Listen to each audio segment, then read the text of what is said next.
With the vaccine passport coming into place, like what implementations are people in Kelowna going to be facing here? Well, I think that's still to be determined, so we're waiting to hear what the provincial government says about how this will be rolled out and how it'll be enforced. And I think that's probably the biggest concern that most businesses have is, while we welcome it, who's going to enforce it? And I think a lot of businesses are apprehensive about the fact that, there may be confrontations with their staff, with people who aren't willing to show their proof of vaccination.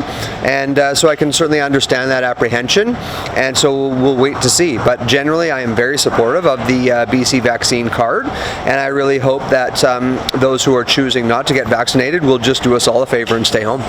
And have you spoken with any owners and stuff? Like, what's the feedback that you're getting from people? Yeah, again, it's mixed in terms of, I think most people are generally supportive of the card being implemented, and that those who are choosing not to be vaccinated will no longer have the choice to be able to go out and putting the lives and livelihoods of others in their community at risk.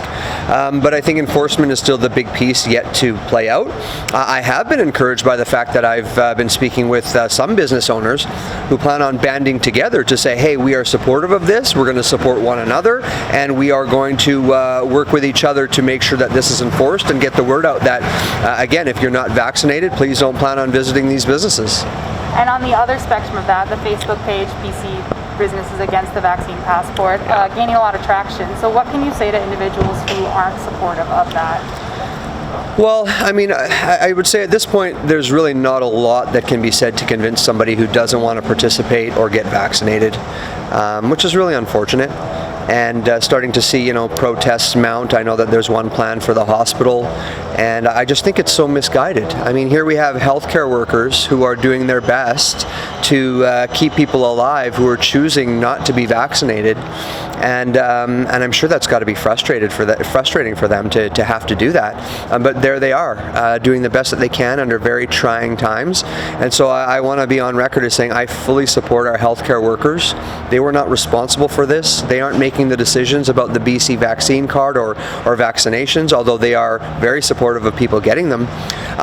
But to be protesting at the hospital and to continue to demoralize our healthcare workers is just uncalled for and unnecessary.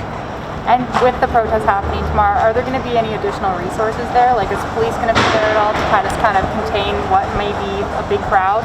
Well, certainly the RCMP are keeping tabs on this very closely, and obviously I'm not going to speak to what the specifics may be in regards to enforcement or security or police detail at such a protest.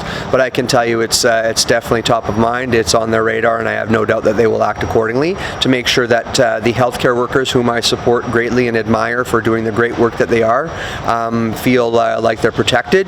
But at the same time, while it's unfortunate, people do have the right to protest. I just wish they were choosing somewhere else to protest because healthcare workers don't deserve this.